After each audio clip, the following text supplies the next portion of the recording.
स्वामी विवेकानंदांच्या जीवनातील काही गोष्टी सांगणार आहे, त्या तुम्ही ऐकालच.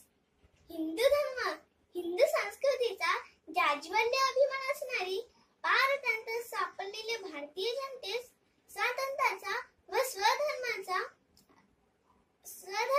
महामंत्र देणारी व्यक्ती म्हणजे स्वामी विवेकानंद. यांचे मूळचे नाव नरेंद्र असे होते. यांचा जन्म 12 जानेवारी 1863 रोजी कलकत्ता येथे झाला. त्यांच्या वडिलांचे नाव विश्वनाथ दत्त असून ते वकील होते. आईचे नाव भुवनेश्वरी. ती शंकराच्या उपासक होती. लहानपणी सांगितलेल्या रामायण, महाभारत अशा अनेक कथांचा नरेंद्रवर बराच परिणाम झाला होता. नरेंद्र धीट होता. तो इतरांसारखाच खुडकर. एकदा दत्ताच्या देवळात वेगवेगळे खेळ चालू होते. त्यातील एका मुलाला आदल्या दिवशीची कीर्तनाची आठवण झाली होती. मित्रांनो, आपण सगळे ध्रुव बाळासारखी तपश्चर्या करूया. सगळ्यांनाच ही कल्पना आवडली. सर्वजण डोळे मिटून ध्यान करू लागले. त्यातील एका मुलाला फुसफुस असा आवाज आला. तो घाबरला. त्याने डोळे उघडून बघितले तर काय, समोर केवढा मोठा साप. तो ओरडू लागला, साप साप. इतर मुलांनीही डोळे उघडले. तेही ओरडू लागले, साप साप. असे करून सर्व मित्र पळून गेली. वडील मंडळी तेथे आली. ती पुढे सरसावली.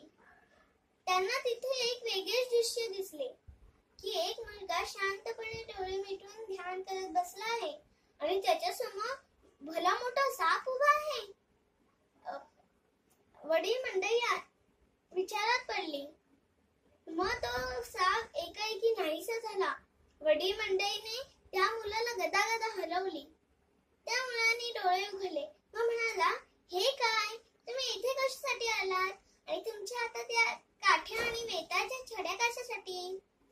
त्यातील एक जण म्हणाला, अरे इथे केवढा मोठा साप आला होता. आम्हाला वाटलं तुला साप चावला की काय. नरेंद्रने शांतपणे उत्तर दिले, मला काही सापाबद्दल माहित नाही. मी तर एका पुरा आनंद लुटत होतो. बालकाचे हे बोलणे ऐकून वडील मंडळींना आश्चर्य वाटले. यातून स्वामी विवेकानंदांचा धीरपणा दिसून येतो. एके दिवशी नरेंद्रच्या घरात पाहुणे आले. पाहुण्यांबरोबर नरेंद्र व बाबा फिरायला निघाले. पाहुण्यांनी नरेंद्रला काही प्रश्न विचारले. नरेंद्र, तुला काय आवडते रे? मला त्या घोड्यागाडीतून फिरणं. बरं, तुला मोठेपणी काय व्हायचंय? मला घोडेस्वार व्हायचंय. नरेंद्रचं हे बोलणं ऐकून पाहुण्यांना आश्चर्य वाटले. हा मुलगा वकील किंवा नेता बनेल, पण घोडेस्वार व्हायची इच्छा. बाबांना तर खूप राग आला. बाबांनी नरेंद्रचा हात पकडून त्याला घरी आणले व भुवनेश्वरीला सांगितले, बघा तुमचा मुलगा म्हणे घोडेस्वार व्हायचंय.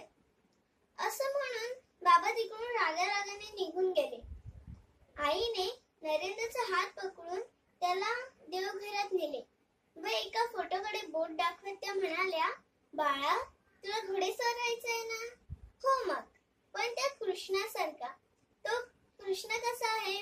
तो कसा अर्जुनाला ज्ञान देत आहे, तसं तू सारखी होऊन या जगाला ज्ञान देत आहेस.